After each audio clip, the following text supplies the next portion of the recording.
Welcome student. जैसा कि आप लोग सबको इंतज़ार था कि सीबीएसई एग्जामिनेशन 2021-22 में क्या सिलेबस रिड्यूस करने वाला है या टर्म 1 में क्या सिलेबस आएगा, टर्म 2 में क्या सिलेबस आएगा। तो इसके लिए मैंने एक प्रेजेंटेशन जो सीबीएसई की तरफ से आया है उसको प्रेजेंट कर रहा हूँ और इसमें मैं कुछ अपना भी व्यू रखूँगा। जैसे ये आप लोग सबको मालूम होगा, ये 2 यूनिट में एग्ज़ाम होगा। 2 यूनिट यानी कि 2 टर्म में एग्ज़ाम होगा। तो टर्म 1 सबसे पहले मैं डिस्कस करना चाहूँगा टर्म 1 के बारे में। ठीक है, सीबीएसई ने जो टर्म 1 में कहा है कि क्या क्या यूनिट उन्होंने ये प्रेफर किया इस टर्म 1 में। पहले तो ये 1 पेपर होगा जो 90 मिनट्स का ये पेपर है। स्पेशली ये क्लास 11 के लिए मैथमेटिक्स का पेपर के बारे में मैं बात कर रहा हूँ, जिसमें 40 मार्क्स का एग्ज़ाम होगा। तो इस स्लॉट में 1 2 3 4 5 यूनिट्स को रखा गया है और ऑल टोटल ये 40 मार्क्स में डिवाइडेड है। जैसे सेट एंड फंक्शन आपको 11 मार्क्स का है, अलजेब्रा आपका 13 मार्क्स का है, कोऑर्डिनेट ज्योमेट्री 6 मार्क्स का है और कैलकुलस 4 मार्क्स का है, स्टैटिक्स एंड प्रोबेबिलिटी जो है 6 मार्क्स का है। इस तरह से ऑल टोटल अब जब देखोगे तो ये 40 मार्क्स का एग्ज़ाम होगा और 10 मार्क्स आपके इंटरनल असेसमेंट से आएंगे। तो 10 मार्क्स आपके इंटरनल असेसमेंट्स में आएंगे। तो हम एक एक करके देखते हैं कि यूनिट 1 में जो सेट है इसमें क्या उन्होंने रखा है या क्या क्या चेंजेस लाया है। इसके बाद जो यूनिट 2 है इसमें अलजेब्रा है, ये भी एक माने इम्पॉर्टेंट रोल प्ले कर रहा है और इस स्लॉट में देख रहे हैं कि सबसे ज़्यादा मार्क्स आपका 13 मार्क्स जो है वो अलजेब्रा से ही आ रहा है। इसके बाद हम लोग देखते हैं नेक्स्ट स्लॉट जो आपका कोऑर्डिनेट ज्योमेट्री है। तो कोऑर्डिनेट ज्योमेट्री 6 मार्क्स का आपका ये पेपर होगा, 6 मार्क्स का एग्ज़ाम होगा। इस स्लॉट से 6 मार्क्स आएगा। इसके बाद आपका कैलकुलस एक इम्पॉर्टेंट टॉपिक है जिसमें आपको 4 मार्क्स के क्वेश्चन आएंगे। और लास्ट जो टॉपिक है वो है स्टैटिक्स एंड प्रोबेबिलिटी, जिसमें 6 मार्क्स के एग्ज़ाम होंगे। तो इस तरह से ऑल टोटल जो एग्जामिनेशन होगा वो 40 मार्क्स का होगा और 10 मार्क्स आपके इंटरनल असेसमेंट में आएंगे। बाद में हम डिस्कस करेंगे कि ये 10 मार्क्स कैसे दिया जाएगा, इस पर हम लोग बात करेंगे। अब आते हैं सबसे पहला जो यूनिट है मेरा, ये है सेट एंड फंक्शन। तो सेट एंड फंक्शन में सबसे पहले हम लोग देख रहे हैं कि इस टॉपिक में सिर्फ 2 यूनिट ही रखा गया है। मतलब इस टॉपिक में 2 चैप्टर्स हैं, जैसे एक सेट्स है, एक रिलेशन एंड फंक्शन है। इसमें एक और यूनिट में एक और टॉपिक होता है जो ट्रिग्नोमेट्री है, जो आप लोग को राहत लेने की बात है कि फर्स्ट टर्म में ट्रिग्नोमेट्री से कोई भी क्वेश्चन या उसको पढ़ना नहीं है। अब आते हैं सेट्स में भी कुछ चीज़ों को हटाया गया है। जैसे पहले तो है सेट एंड देयर रिप्रेजेंटेशन। आपको सेट्स और उसके रिप्रेजेंटेशन के बारे में जानना है। टाइप्स ऑफ सेट्स में आपको empty set, finite set, infinite set, equal set, subset और subset of a real numbers के बारे में पढ़ना है और स्पेशली इंटरवल्स के बारे में भी जानना है और उसके नोटेशन, जैसे क्लोज इंटरवल है, उसके बाद ओपन इंटरवल है। ओपन इंटरवल को ऐसे भी एक्चुअली लिखा जाता है, आप जब पढ़ोगे तो डिटेलिंग में आपको बताया जाएगा कि ओपन इंटरवल क्या है। उसके बाद पावर सेट है, यूनिवर्सल सेट है, वेन डायग्राम और ऑपरेशंस में यूनियन एंड इंटरसेक्शन आपको दिख रहा है। तो इसमें क्या नहीं है, difference of sets, difference of sets, इसके बाद कॉम्प्लीमेंट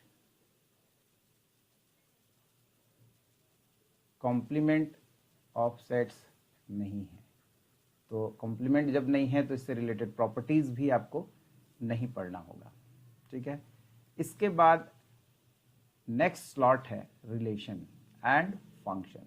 तो रिलेशन और फंक्शन में बेसिकली क्या क्या पढ़ना है, तो पहले तो ऑर्डर्ड पेयर जानना होगा। उसके बाद कार्टेशियन प्रोडक्ट, क्योंकि कार्टेशियन प्रोडक्ट बेस्ड है ऑर्डर्ड पेयर पे। इसके बाद आपको number of elements in the Cartesian product of 2 sets यानी 2 फाइनाइट सेट के बारे में पढ़ना है। Cartesian product of the sets of real with itself, यानी आपको सिर्फ r बाई आर का ही पढ़ना है, r क्रॉस r का। एक्चुअली ऐसे प्रीवियसली और जब पढ़ना होता तो r क्रॉस r ट्रिपलेट भी था, लेकिन अब सिर्फ ओनली r बाई आर के लिए ही पढ़ना है। इसके बाद आता है डिफिनीशन ऑफ रिलेशन। तो डिफिनीशन ऑफ रिलेशन में आपको सबसे पहले देखना है रिलेशन क्या है, उसका पिक्टोरियल डायग्राम पढ़ना है, डोमेन पढ़ना है, कोडोमेन पढ़ना है, ये सब इम्पोर्टेंट टॉपिक है। रेंज पढ़ना है रिलेशन का। उसके बाद यहाँ से रिलेशन फिनिश होता है, उसके बाद आ जाता है फंक्शन। अब फंक्शन में आपको क्या क्या जानना है ये देखिए। फंक्शन में सबसे पहले तो फंक्शन क्या है एज ए रिलेशन आपको पढ़ना है, स्पेशल टाइप ऑफ रिलेशन के फॉर्म में पढ़ना है, पिक्टोरियल रिप्रेजेंटेशन के बारे में जानना है इसका कि फंक्शन का पिक्टोरियल रिप्रेजेंटेशन क्या है, इसके डोमेन क्या है, इसके कोडोमेन क्या है, रेंज ऑफ ए फंक्शन क्या है, रियल वैल्यूड फंक्शन क्या है, डोमेन क्या है। जो कंटेंट इसमें होगा वही आप पढ़ेंगे, चाहे वो किसी भी बुक से आप पढ़ें, बट कंटेंट आप चेंज मत करें। इसके बाद दीज फंक्शन, जब टाइप्स में आपका सबसे पहले टाइप्स में आप देखोगे तो कांस्टेंट फंक्शन है, आइडेंटिटी फंक्शन है, पॉलिनोमियल है, रैशनल फंक्शन है, मॉडुलस फंक्शन है, सिग्नम फंक्शन है, एक्सपोनेंशियल फंक्शन है, लॉगरिथमिक फंक्शन है, ग्रेटेस्ट इंटीजर फंक्शन है। ये सब फंक्शन को आप अच्छे से पढ़ लेंगे, क्योंकि क्लास 12 में जब आप जाएंगे तो उसमें कंटिन्यूटी ये सब चैप्टर्स में इसका बहुत ही यूज है विथ ग्राफ। यानी ग्राफ से आप जरूर देखें कि वो उसका नेचर क्या है, वो माने किस टाइप का ग्राफ बन रहा है। तो बाद में आप ग्राफ से स्टडी करोगे कि वो 1 1 है, ऑन 2 है, मिनी 1 है, इन 2 है। इसके बाद आप देखोगे कि वो कंटिन्यूअस है या डिसकंटिन्यूअस है, डिफरेंशिएबल होगा या नॉट डिफरेंशिएबल होगा। ये सब आपको आगे की क्लासेस में बताया जाएगा, लेकिन बेस आपका क्लास 11 है। इसको अच्छी तरह से आप लोग स्टडी करें कि क्या क्या फंक्शन है, इसका टाइप्स क्या है। इसके बाद नेक्स्ट जो यूनिट है आता है, ये भी एक इम्पॉर्टेंट रोल प्ले करता है। आपको पता होगा कि अलजेब्रा, अलजेब्रा भी एक इम्पॉर्टेंट रोल प्ले करता है, जिसमें आप पहले से जानते होंगे कि कॉम्प्लेक्स नंबर, पहले तो आप तक क्लास 10 में रियल नंबर पढ़े, उसके बाद इमेजिनरी नंबर आता है। ये इमेजिनरी नंबर्स का ही कॉम्बिनेशन, इमेजिनरी और रियल के कॉम्बिनेशन को ही कॉम्प्लेक्स बोलते हैं। ये आप जब पढ़ेंगे तो डिटेलिंग में आपको पढ़ाया जाएगा कि एक्चुअली कॉम्प्लेक्स नंबर क्या है ना, इसके बारे में आपको बताया जाएगा। तो complex number and quadratic equation ये आपको पढ़ना है। अब इस यूनिट में जो पढ़ना है देख लीजिए। सबसे पहले नीड फॉर कॉम्प्लेक्स नंबर, ठीक है। कॉम्प्लेक्स नंबर का क्या नीड है, स्पेशली रूट अंडर -1, जिसको आयोटा के नाम से आप लोग जानेंगे बाद में, आई बोलते हैं, to be motivated by inability to solve sum of the quadratic equation। Actually class 10 में जब डिस्क्रिमिनांट जो था आपका लेस देन 0 आता था तो स्क्वायर रूट आप इसका निकालते थे तो ये नेगेटिव आता था, तो वहाँ बोला जाता था नो रियल रूट्स। तो उन सारे चीज़ों को यहाँ पढ़ना है अब आपको कि रियल जब नहीं होगा तो कैसे बनाएंगे। अब आता है इसके बाद अलजेब्रिक प्रॉपर्टीज़। इसके बाद आपको पढ़ना है कॉम्प्लेक्स नंबर का algebraic properties, argand plane, statement of fundamental theorem of algebra, solution of quadratic equation with real coefficient पढ़ना है। एक्चुअली इमेजिनरी कोफिशिएंट भी होता है, वो आपको नहीं पढ़ना है। और in the complex number system एक चीज इसमें मिसिंग है, पोलर फॉर्म आपको नहीं पढ़ना है। जो पोलर फॉर्म होगा कॉम्प्लेक्स नंबर में, आप ऐसे बुक से देखोगे तो बहुत सारा चीज़ है, वो ऐसा नहीं है कि सारा बुक का चीज़ पढ़ लेना। जो मैंने यहाँ डिस्कस किया है इस स्लॉट में वही आपको पढ़ना है, क्योंकि क्वेश्चन जो है उसी से आएगा। पोलर फॉर्म, पोलर फॉर्म आपको नहीं पढ़ना है, ठीक है। इसके बाद आपको पोलर फॉर्म नहीं पढ़ना है, और इसके बाद आपको क्वाड्रेटिक इक्वेशन का स्क्वायर रूट यानी root under a plus i b, इस कॉम्प्लेक्स नंबर का जो स्क्वायर रूट है ये नहीं पढ़ना है, ठीक है। यानी ये पहला चीज़ ये नहीं पढ़ना है। दूसरा आपका पोलर फॉर्म, पोलर फॉर्म आपका नहीं पढ़ना है, ठीक है। ये सारे चीज़ें इसमें नहीं है, जबकि पोलर फॉर्म एक इम्पॉर्टेंट स्लॉट होता है कॉम्प्लेक्स नंबर का, जो आपको पढ़ना नहीं है। स्क्वायर रूट निकालना, जैसे मैं बता रहा था कि स्क्वायर रूट ऑफ 3 + 24i, इस तरह का अगर आएगा तो आपको उस तरह का क्वेश्चन ही नहीं आएगा, क्योंकि पढ़ना ही नहीं है तो देगा नहीं। इसलिए इन सब चीज़ों को आप नहीं देखेंगे। सिर्फ सिंपल जैसे स्क्वायर रूट ऑफ मान लीजिए -24i, इस टाइप का प्रॉब्लम आ सकता है।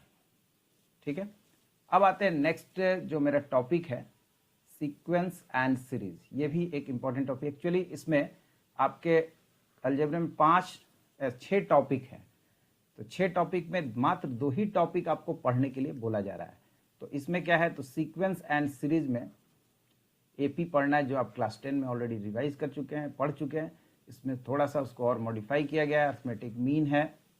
यहाँ तक तो क्लास 10 अगर आप पढ़े तो कर लेंगे। इसके बाद आता है ज्योमेट्रिक प्रोग्रेशन। ज्योमेट्रिक प्रोग्रेशन आपको इस क्लास में पढ़ना है, ज्योमेट्रिक प्रोग्रेशन।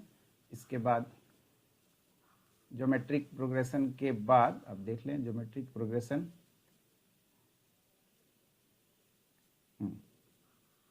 ज्योमेट्रिक प्रोग्रेशन जिसको हम जीपी बोलते हैं। जनरल टर्म इसका जानना है, जैसे एपी में जनरल टर्म आप पढ़े होंगे, उसी तरह इसका जनरल टर्म जानना है। Sum of n terms of a GP जानना है। इन्फिनाइट टर्म, इन्फिनाइट जीपी जानना है, उसका सम जानना है। ज्योमेट्रिकल मीन जानना है। उसके बाद relation between M and GM जानना है आपको। इतना सारा चीज आपको सीक्वेंस एंड सीरीज में जानना है। एक चीज नहीं है, सम स्पेशल सीरीज नहीं है। जैसे summation of k i is equal to 1 to n मान लीजिए, या k equal to 1 to n अगर बोल देते हैं, ये चीज आपको नहीं पढ़ना है।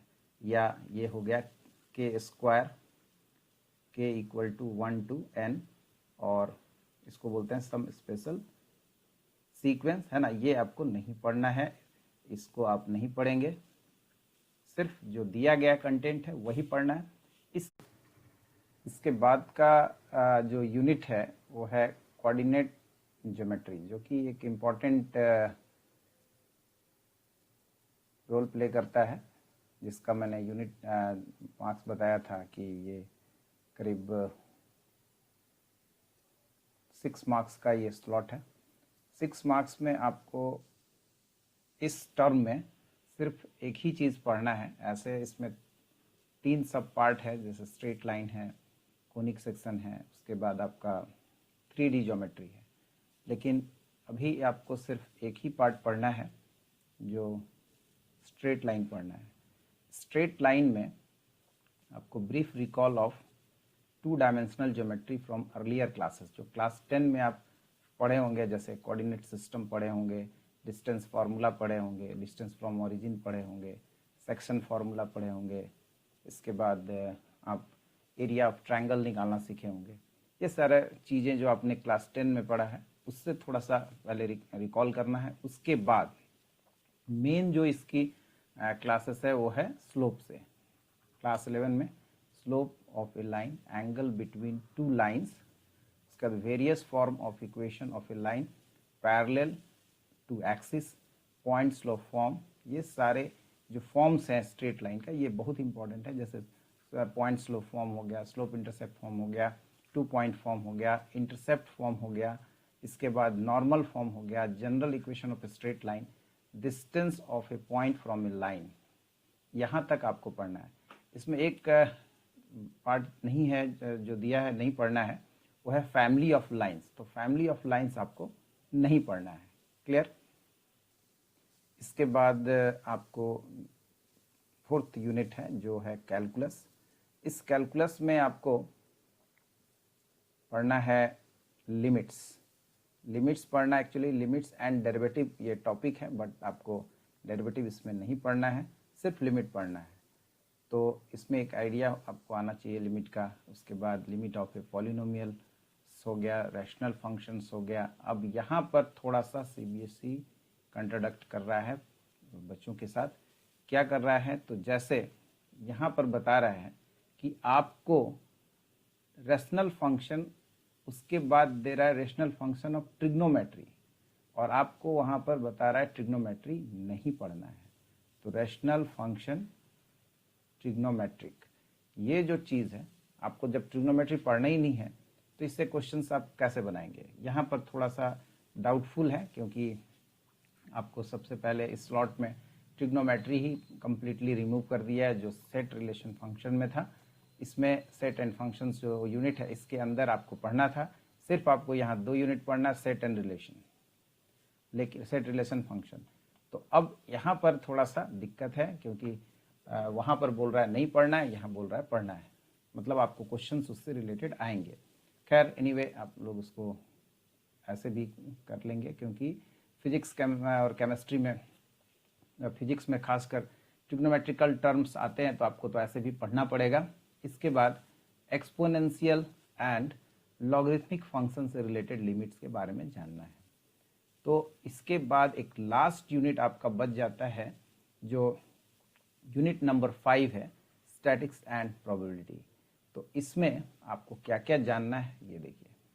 इसमें जानना है मेजर ऑफ डिस्पर्शन, रेंज, इसके बाद मीन, डिविएशन, उसके बाद variance, standard deviation, ungrouped, grouped data, ये आपको जानना है।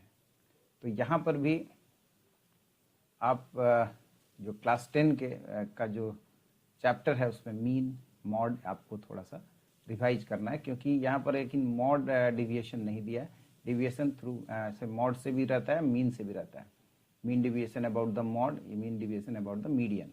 तो आपको दोनों आपको देखना होगा, mean deviation about the mean and mean deviation about the median. ये मीडियन और मॉड और ये सारा चीज़ मीन, मीडियन, मॉड ऐसे भी आपको हमेशा अच्छे से पढ़ के रखना है, ताकि 11 में कहीं पर दिक्कत ना आए। अब आते हैं इंटरनल असेसमेंट में। तो इंटरनल असेसमेंट में डरने की ज़रूरत नहीं है ना। ये नहीं कि किसी टीचर के मैंने कंसर्न में आ गया कि नहीं 10 मार्क्स तो मेरे हाथ में है ना। तो ऐसा कुछ नहीं है। अगर आप थोड़ा सा ध्यान देंगे तो आपको इस 10 मार्क्स के लिए डरना नहीं है। क्या है तो हम थोड़ा सा ब्रीफ कर देते हैं। आप जो पीरियडिक टेस्ट दोगे, जो आपका स्कूल पीरियडिक टेस्ट लेगा, ठीक है, तो मिनिमम 3 होगा, PT1, periodic test 1, periodic test 2, periodic test 3, ठीक है, या जिस स्कूल में 2 भी हो सकते हैं। तो उन पीरियडिक टेस्ट से सिर्फ 5 मार्क्स का आपको मार्क्स वहाँ से चूज़ किया जाएगा। अब बच गया 5 मार्क्स। तो यही 5 मार्क्स के लिए क्या करना है, तो मैथमेटिक्स एक्टिविटी फाइल होता है। तो मैथमेटिक्स एक्टिविटी में एक्टिविटी फाइल रिकॉर्ड है। Term and assessment of 1 activity जो है ये आपका 5 मार्क्स का होगा। तो जो 5 मार्क्स का ये टॉपिक है, मतलब 5 मार्क्स जो आपको यहाँ से मिलेगा और प्लस 5 मार्क्स, तो ऑल टोटल आपको 10 मार्क्स इंटरनल असेसमेंट से टर्म 1 में आएगा। तो ओवरऑल आप देखें कि 40 मार्क्स आपको जो सिलेबस में रिड्यूस्ड सिलेबस है वहाँ पर आपको 40 आ रहा है, प्लस 10 मार्क्स आपके इंटरनल असेसमेंट से आ रहे हैं। तो ऑल टोटल टर्म 1 में आपको 50 मार्क्स मिलेंगे। अब क्वेश्चन का जो टाइप होगा वो MCQ ही होगा। CBSE ने बताया कि MCQ ही टाइप का क्वेश्चन 90 मिनट्स का होगा। अब कितने क्वेश्चन होंगे ये थोड़ा अभी क्लियर नहीं है, बट हो सकता है ये एक वीक के अंदर ये भी क्लियर हो जाए। इसके बाद आता है टर्म। अब देखते हैं टर्म 2। टर्म 2 में क्या क्या पढ़ना है ये थोड़ा हम लोग जानते हैं। तो टर्म 2 का भी लगभग उसी तरह से स्लॉट है कि 40 मार्क्स का ये भी एग्ज़ाम होगा, बट ये MCQ होगा कि नहीं ये थोड़ा भी डाउटफुल है ना। इसमें कुछ लिखा नहीं है और ये टाइम ड्यूरेशन भी इसका मेंशन नहीं है कि कितने दिन देर का या कितने टाइम में ये होगा। बस ये मालूम है सबको कि अब मार्च या अप्रैल में इसको कंडक्ट CBSE कराएगी। तो ये 40 मार्क्स का एग्ज़ाम होगा। बट क्लास 11 के लिए तो ऐसे एग्ज़ाम तो सारे स्कूल्स में ही होंगे, बट क्वेश्चन पेपर जहाँ तक जो CBSE का कहना है कि बोर्ड से ही आएगा और उन्हीं के ऑब्जर्वर्स आएंगे और स्कूल में एग्ज़ाम को कंडक्ट कराएंगे, उनके सुपरविज़न में एग्ज़ाम होगा। तो जैसे सबसे पहले जो टॉपिक है, जो सेकेंड टर्म का जो टॉपिक है वो है सेम, सेट एंड फंक्शन। लेकिन यहाँ एक वर्ड यूज़ किया कंटिन्यू। तो कंटिन्यूड है, जो पहले पढ़ना था उसी से और आगे इसमें बढ़ाया गया। सब में वही चीज़ है टॉपिक, यानी कि 5 टॉपिक इसमें मेंशन है जो लास्ट टर्म में था, यानी टर्म 1 में था। सारे टॉपिक्स को फिर से रिपीट किया गया है और ऑल टोटल ये 40 मार्क्स का ही है। खाली सेट एंड फंक्शंस जो पहले था उसका कुछ और स्लॉट मार्क्स था, उसमें कुछ और पढ़ना था, बट टर्म 2 में हाँ, ये चीज़ है कि जो टर्म 1 में आप पढ़े हो उसको टर्म 2 में पढ़ने की ज़रूरत नहीं है, बट नॉलेज के लिए तो आपको हो सकता है उससे कुछ रिलेटेड क्वेश्चंस होंगे, जो फॉर्मूलाज होंगे, जो इससे रिलेटेड चीज़ आपको इसमें पढ़ना होगा, मतलब बनाना होगा, तो उसके लिए आपको उसको याद रखना होगा। बट ऐसा नहीं बोल दिया जाए कि वो पढ़ लिया तो उससे को, हाँ, क्वेश्चंस नहीं आएंगे बट कॉन्सेप्ट्स तो यूज़ होंगे, इसलिए कॉन्सेप्ट को आपको क्लियर करना है।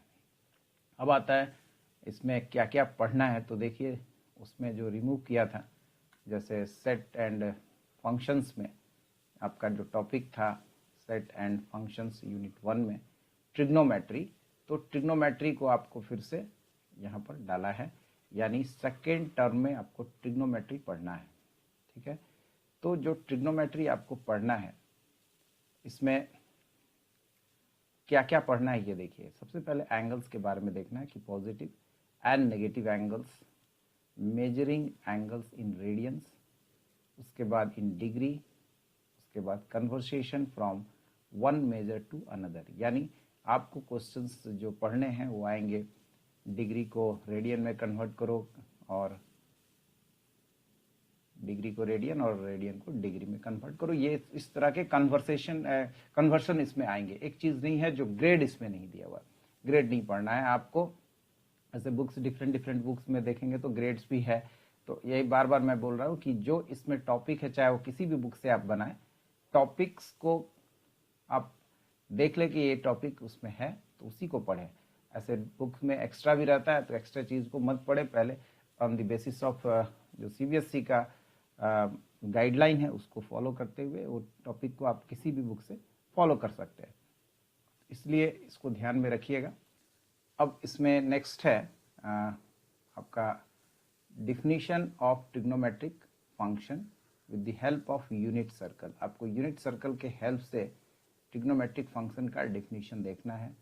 ठीक है, ट्रूथ ऑफ आइडेंटिटी, जैसे sine 2x plus cos 2x, जैसे एक्चुअली ये मैं लिखा हुआ गलत है, ये sine square x plus cos square x होगा जो 1 है, वो उसको आपको वेरीफाई करना है यूनिट सर्कल के साथ। ठीक है, ये आप लोग पढ़े होंगे क्लास 10 में, sine square theta plus cos square theta is equal to 1, वही चीज़ है यहाँ पर आपको देखना है, but with the help of unit circle.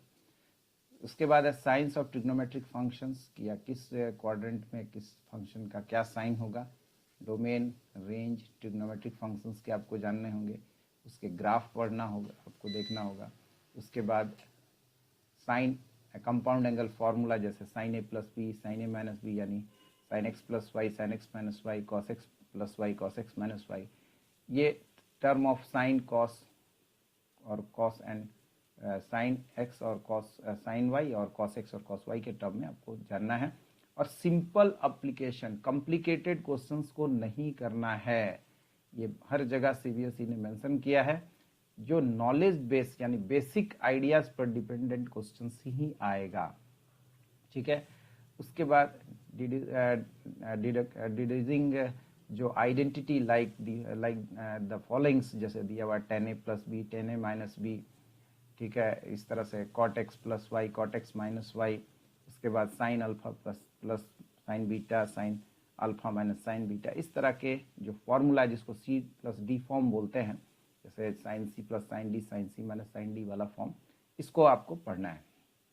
उसके बाद identities related to sine 2x, cos 2x, tan 2x, sin 3x, cos 3x, tan 3x, ये सारे चीज आपको पढ़ने हैं। इसमें एक चीज नहीं है जो ट्रिग्नोमेट्रिक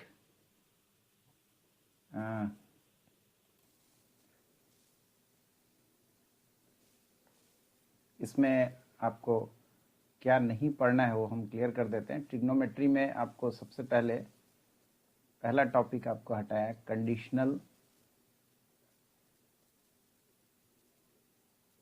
आइडेंटिटीज।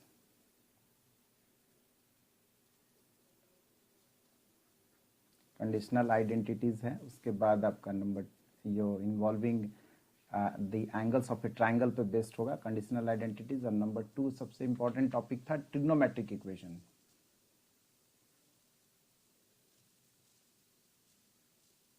ट्रिग्नोमेट्रिक इक्वेशन आपको नहीं पढ़ना है।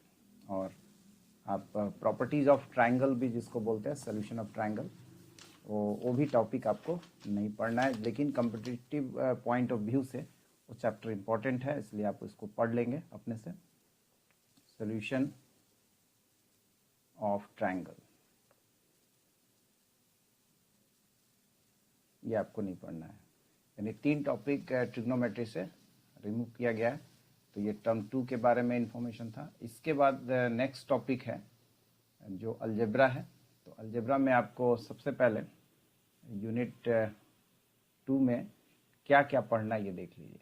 तो इसमें लीनियर इनइक्वालिटीज़, तो linear inequalities, algebraic solution of linear inequalities in one variable and their representation on the number line, graphical solution of linear inequalities in 2 variables, graphical method of finding the solution of system of linear inequalities in 2 variables।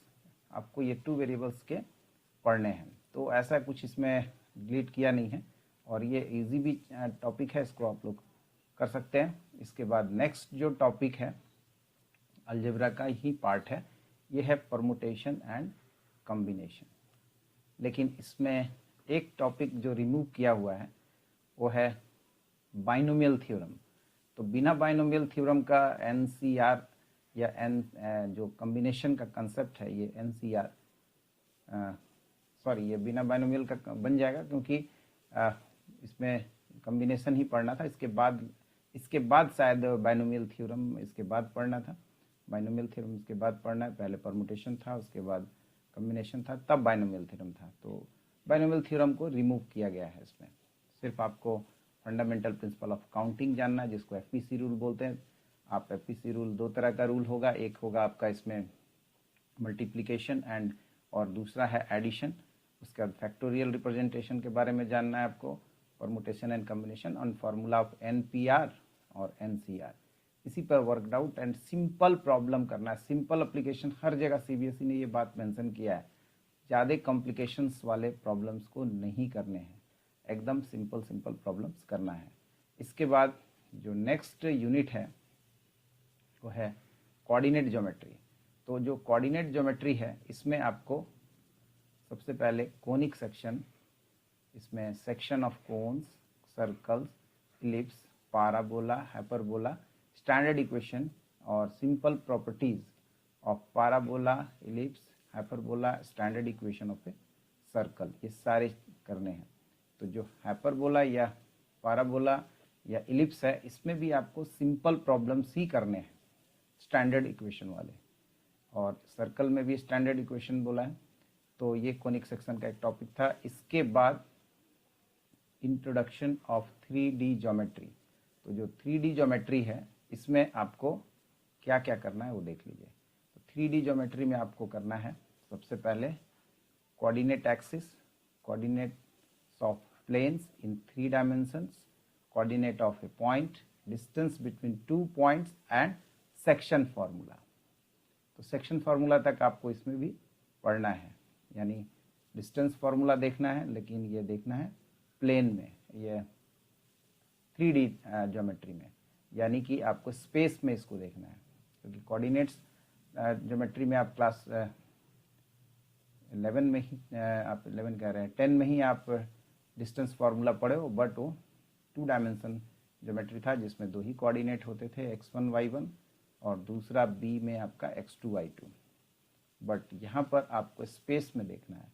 तो space में देखना है distance formula, तो ए के coordinate आपके हो जाएंगे x1 y1 z1 और b में हो जाएगा x2 y2 z2। तो इन दोनों पॉइंट के बीच का डिस्टेंस, इस तरह का फॉर्मूला, और सेक्शन फार्मूला जो पहले 10 में था उसी से एक पॉइंट यहाँ बढ़ जाएगा, वहाँ एक्स वाई था, यहाँ एक्स वाई जेड। इसके बाद आता है डेरिवेटिव्स। तो डेरिवेटिव्स यानी ये यूनिट 4 है जो कैलकुलस का पार्ट है।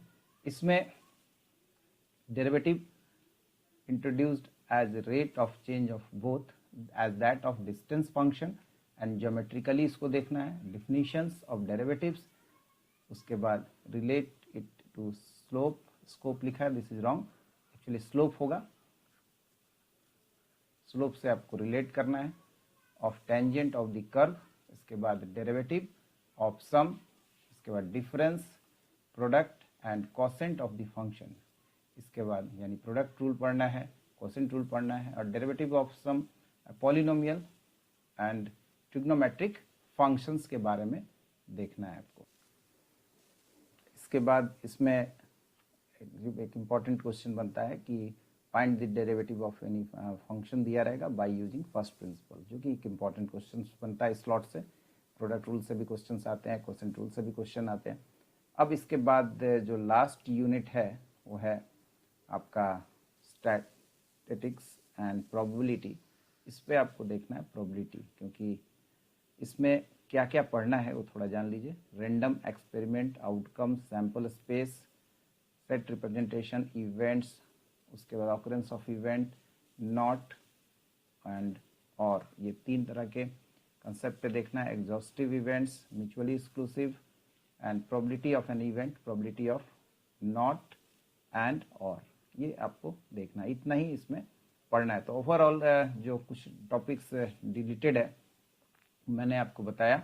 इसमें एक टॉपिक और भी नहीं दिख रहा है, जो मैथमेटिकल रीजनिंग है, जो यूनिट 5 हुआ करता था, वो मुझे कहीं नहीं मिला। यूनिट 5 दिखा नहीं अभी तक, कहीं टर्म 1 में भी नहीं था और टर्म 2 में भी नहीं था, यानी इसको पूरी तरह से डिलीट कर दिया गया है। तो कुछ टॉपिक्स जो थे पूरी तरह से डिलीट कर दिए गए, जो आपको ना तो टर्म 1 में पढ़ना है और ना ही टर्म 2 में पढ़ना है, जिसमें आपको टर्म ये सबसे पहले बाइनोमियल थ्योरम हो गया इधर अलजेब्रा में, जो कम्प्लीटली डिलीटेड है, लास्ट ईयर भी था, इस साल भी है। उसके बाद आपका मैथमेटिकल रीजनिंग, उसके बाद आपका PMI, principle of mathematical induction, ये सारे टॉपिक्स। और ट्रिग्नोमेट्री में जैसे सोल्यूशन ऑफ ट्रायंगल्स है, और कंडीशनल आइडेंटिटीज तो जनरली डिलीट ही रहता है, पहले भी नहीं पढ़ना था, बट कॉम्पिटिटिव एग्जामिनेशंस को देखते हुए आपको उसको पढ़ना पड़ेगा। तो ओवरऑल ये असेसमेंट था। और फिर सेम इंटरनल असेसमेंट के बारे में जो बताए थे कि वहाँ भी 10 नंबर का इंटरनल असेसमेंट है, यहाँ भी 10 मार्क्स का इंटरनल असेसमेंट है, जो कि बेसिस ऑफ पीरियडिक टेस्ट, जो आपका पीरियडिक टेस्ट कंडक्ट होगा उसी के आधार पे उसमें 5 मार्क्स मिलेंगे। और दूसरा है मैथमेटिक्स एक्टिविटीज़, जिसमें आपका फाइल रिकॉर्ड है, term and assessment, 1 activity and viva. Overall इसको मिला करके 5 मार्क्स इस पे आएगा। तो ऑल टोटल आपका 10 मार्क्स और प्लस 40 प्लस 10, 50 मार्क्स का ये टर्म 2 होगा। और इसका CBSE ने ड्यूरेशन नहीं बताया कि कितना देर का ये एग्ज़ाम होगा, ठीक है। और उम्मीद है कि आप लोग इसको अच्छे से समझे होंगे। ऐसे कहीं पर भी अगर कुछ डाउट हो तो आप कमेंट करके पूछ सकते हैं। कहीं भी ऐसा लगे कि नहीं सर यहाँ पर आपने गलत बताया, तो आप हमको सजेस्ट भी कर सकते हैं कि सर यहाँ आपने गलत बोला है, क्योंकि अभी सब लोग परेशान हैं। जो कोविड का सिचुएशन है, इसमें student as well as teacher सब लोग कोशिश कर रहे हैं कि कैसे स्टूडेंट्स को इंफॉर्मेटिव बनाया जाए, इंफॉर्मेशन दिया जाए, ताकि वो अच्छा से अच्छा रिजल्ट कर सकें। तो thank you, all the best. और इससे अच्छे से देख लें, जहां आपको नहीं समझ में आए कमेंट करके पूछ लें। और उम्मीद है कि अच्छा रिजल्ट करें और इसको प्लान वे में करें। सबसे पहले CBSE ने एक चीज़ बहुत अच्छा किया है कि टर्म वाइज सिलेबस को डिवाइड कर दिया है, कि आपको टर्म 1 जो नवंबर से के लास्ट में या दिसंबर के फर्स्ट वीक में करना है, होना है एग्ज़ाम को। इसमें आपको कौन कौन से चैप्टर पढ़ने हैं, तो पहले आप चैप्टर का एनालिसिस कीजिए, कौन सा डिफ़िकल्ट चैप्टर है, उसको कैसे, उसके लिए क्या प्लानिंग होना चाहिए, इजी चैप्टर के लिए क्या प्लानिंग होना चाहिए। और ओवरऑल आपको एक टाइम टेबल मेंटेन करना होगा सारे सब्जेक्ट के साथ, कि मैथ को कितना देर आप टाइम दे रहे हो। और practice, math is only practice, बिना प्रैक्टिस का मैथ नहीं आएगा। इसलिए आपको प्रैक्टिस करना होगा, कम से कम 2 से 3 घंटा सेल्फ स्टडी जरूरी है। Thank you.